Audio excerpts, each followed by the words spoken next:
We assemble here today in a time of much sadness, pain, and profound grief as we mourn the passing of a colleague and friend, Professor Bongani Mayosi. But also as we celebrate a life that touched so many more lives through a combination of brilliance and humility that he so abundantly personified. We gather as a community of multiple constituencies and many individuals, all of whom are here because Professor Mayosi meant something special to each of us.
What does one say at the remembrance of someone who was so remarkable and special in every possible way? Professor Bongani Mayosi lived his life to the full, and by so doing, touched the lives of many all over the world.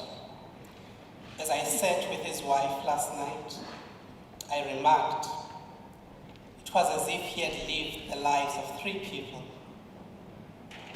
He had thought deeply about the fundamental problems of this world and what contributions he could make. He was on a mission and lived his life with a sense of urgency.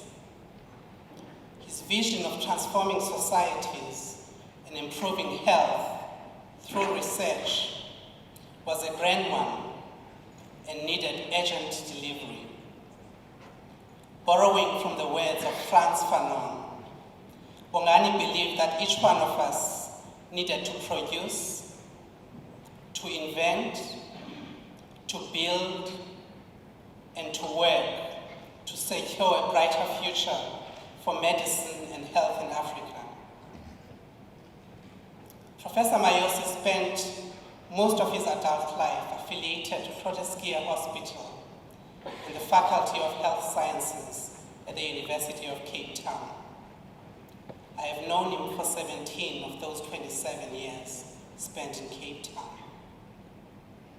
He worked as a medical registrar, a cardiology registrar, and a consultant cardiologist.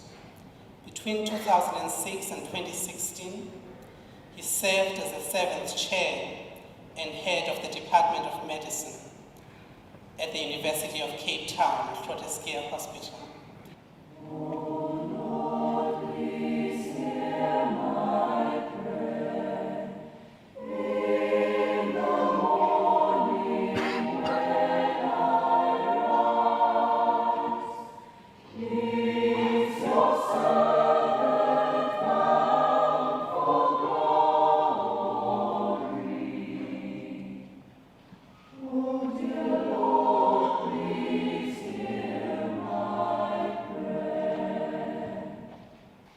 Colleagues, friends, students, the Mayosi and the Kumalo families, thank you for coming together with all of us on this sad occasion.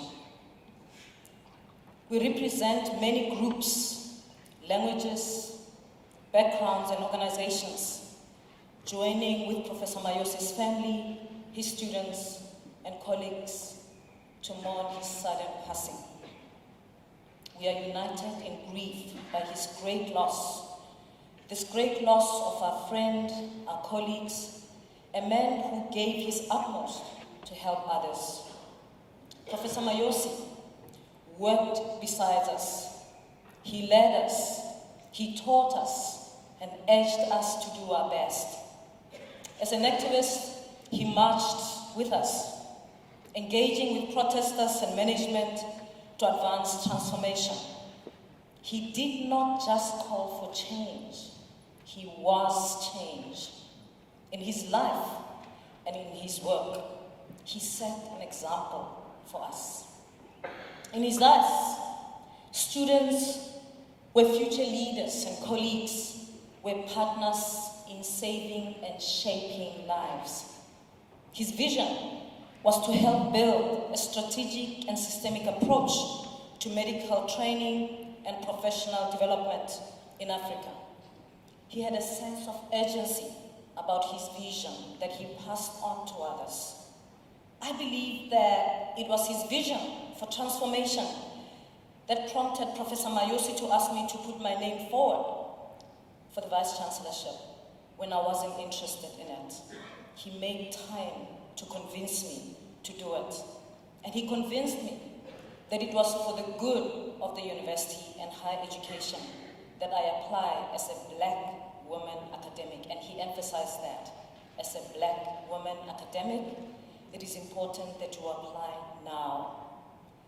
To honor his memory, I want to extend to you the challenge he gave to me to be the change that you want to see in UCT, to reflect on this tragedy, to learn from it, how we can better support one another, even in this difficult time.